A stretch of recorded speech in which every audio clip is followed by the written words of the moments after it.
Okay, so there's the website, www.sam.gov. SAM stands for System for Acquisition Management. This is the system that the government uses to make any sort of contract awards. It's the central repository for all government contractors, so you can search your competitors in there to see if they are doing business with the federal government. The thing about SAM is that you have to have an active, accurate, and current record every time you submit a proposal to the government. So SAM automatically expires after 1 year, God bless you, unless you go in and update it. So that's what we're talking about being active. Accurate means that you have to make sure that it has all the information about your company that's completely accurate. You also have to fill out a notarized letter that you'll see that you send in, and that is what actually activates your SAM record. That is a brand new requirement as of October. And the third thing is it has to be current. So let's say, for example, you went and filled out all your NAICS codes yesterday, and you know whether or not you were a small business under each of those NAICS codes. So you have to put all those NAICS codes in here, and you have to state what any small business certifications you have. If you get a brand new small business certification, you have to go in and make sure you update it here. If, for example, you go after a contract that is one of your existing NAICS codes, and that existing NAICS code is in here, you're good. But if you have a brand new product that you want to go after that you haven't put the NAICS code in here yet, you have to update the SAM record before you can submit. So this always has to be current. This is like the last thing you check before you hit the submit button to the government contract. SAM is free and searchable by the general public as well as government agencies. Right, are we finished? We've all stayed healthy for 3 days.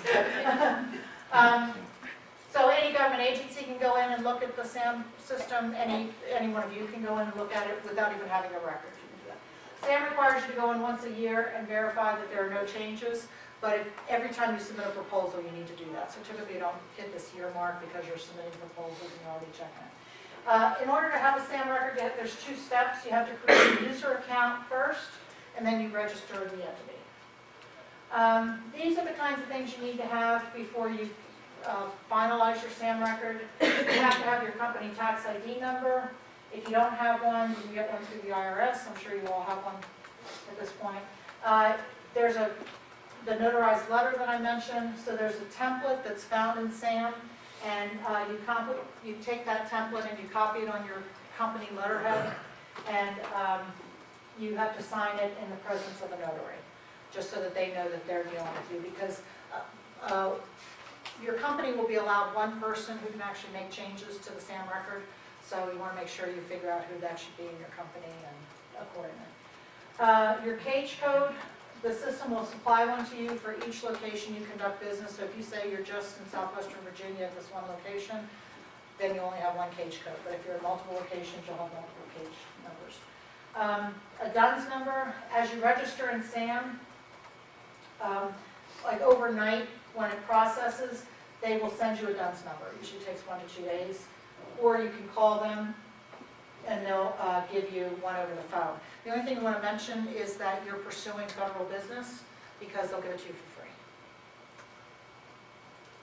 What do you need to get a DUNS number? Your legal company name. So you don't want to mess around with this. Like, go back to your incorporation documents and see exactly what name you used.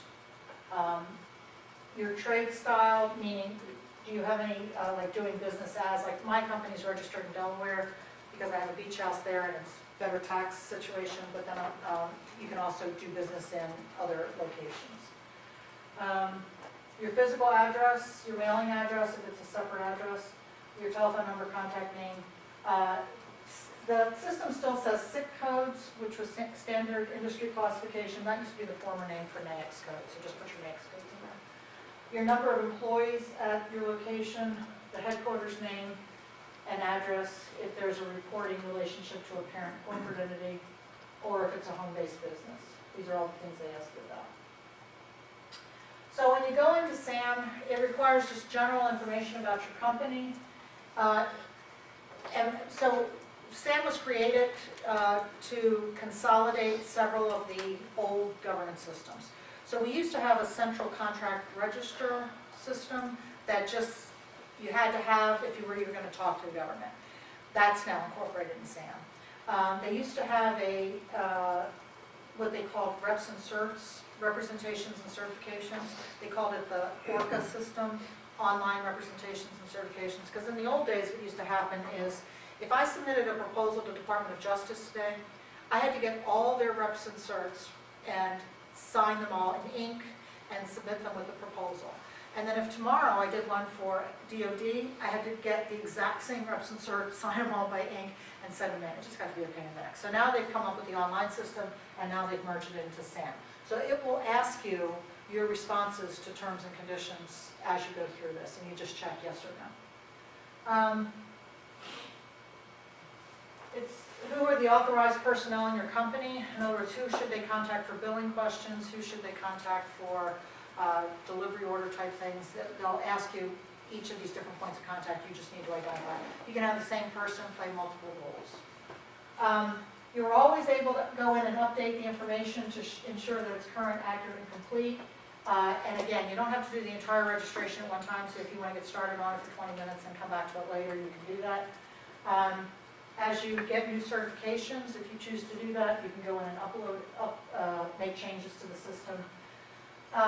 FAR clauses are incorporated by reference, and we talked about that yesterday. It means that they don't have the entire FAR clause listed in SAM or in RFPs.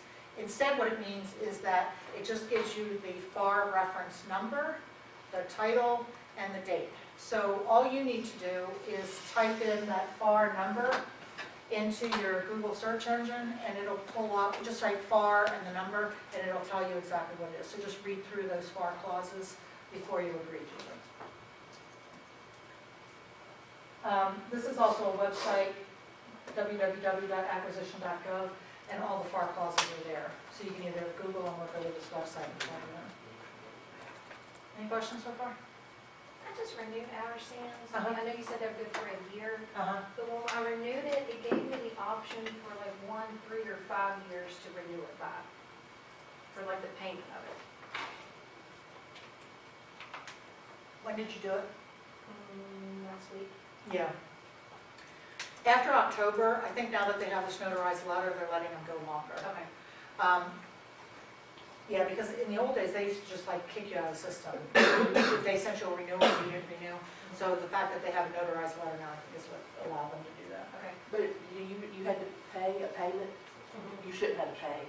It's free. It's free registration. You must have went to like sam.com instead of sam.gov. I wouldn't say on it. Shouldn't have to pay. Yeah, you have It's a to free pay. registration. Okay. And them asking for a payment like that, it's probably some type of consulting service Okay. that they're going to go in and renew you each year to do that. Okay. If they ask you that, but you shouldn't have to pay. And please, you're bringing up a great point. Please,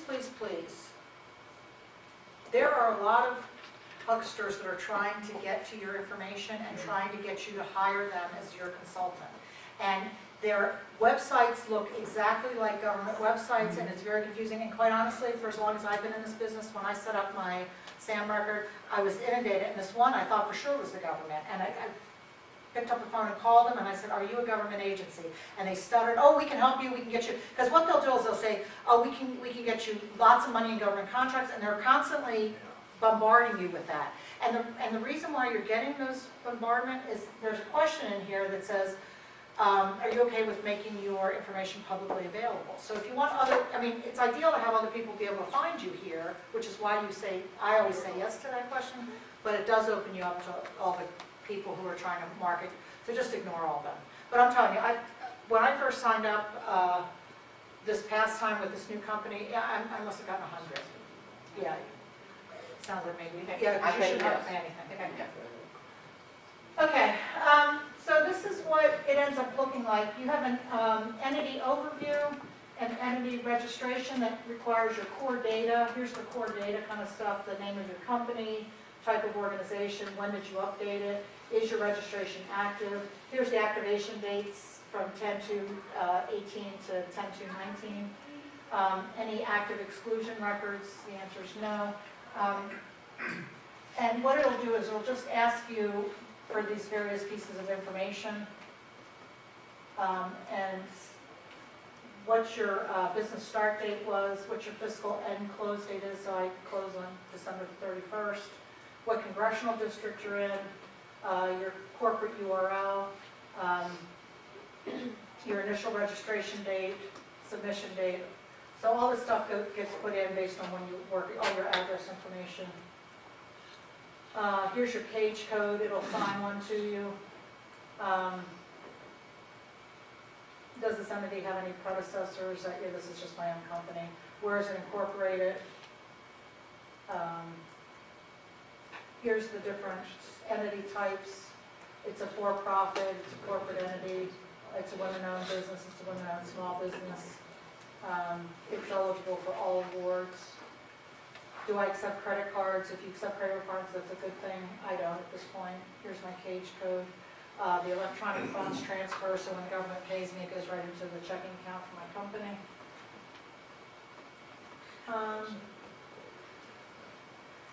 I authorize my entity's non-sensitive information to be displayed in SAM. That's just what's causing me to get all the spam stuff. So keep that in mind. Here are the NAICS codes that I have.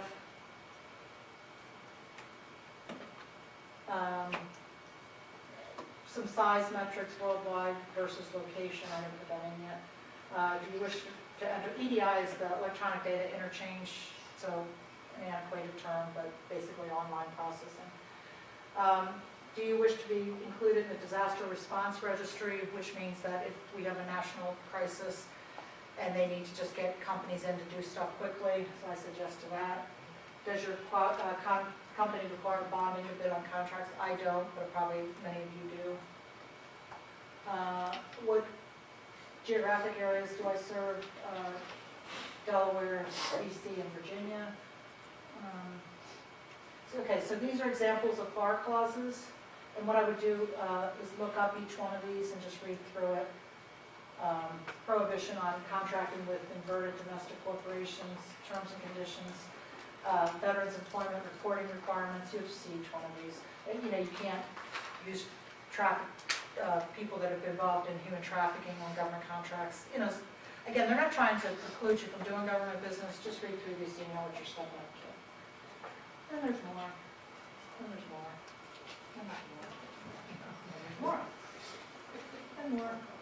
And then we're done. Did you have any problems? So perhaps if you paid money, you didn't actually go to the SAM system. Yeah. I'm not sure I'll go check in the back. Yeah. That's really slimy that they.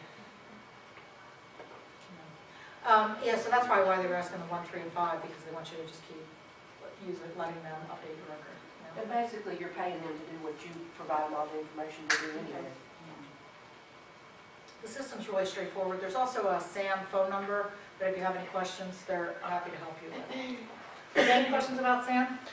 And the folks are here with PTAC, and they're more than happy to come and meet with you and go through anything that you need to go through related to that. That's their purpose, is to help encourage and help you guys with federal contracting, and so that's, you know, they're here to support you all in that way. It's great. Yeah, PTACs are really useful resources. They're located across the country, and they really help a lot of small businesses get into this stuff, so please utilize them. Do you want to say anything about Peter? But just like what Sam said, we're here, we're a free service to the businesses, so, you know, there's no charge for our services as well. And we can help you make sure that you're on a legitimate government site. And if any of them ask for any type of payment, that's pretty much a surefire sign that you're not on a legitimate one. So. And will you go to the site, to the companies? Yes, we'll come to your business location, or we have places where we meet. We cover 21 counties in Southwest Virginia, our PTAC office. If you happen to be located outside of our area, we can put you in contact with PTAC that can help you as well. I think everybody in here would be located Would be in our region. probably within your region, yes. Yeah, but we can come to your business location. You don't have to come to us.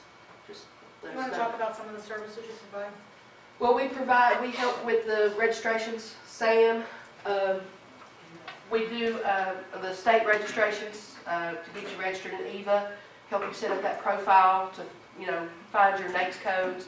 And then we can help with certifications on the federal side as well. So, that's basically what we do. And once you get started, if it's new to you looking at these solicitations, we can sit down with you and look through them. We can't help with pricing because we don't know your business. You know your business. But we can make sure when you go through that solicitation, you've provided everything they ask for. If they ask you to put an X on page 47, we can look and see if you put an X on page 47. Because sometimes something as simple as that can put your bid in the trash and they don't look at it. But we can be a second set of eyes for that. So that's a lot of what we're here to do. We help you navigate through those things and make sure you're on legitimate sites. Because like she said, there's a lot of, they make it look exactly like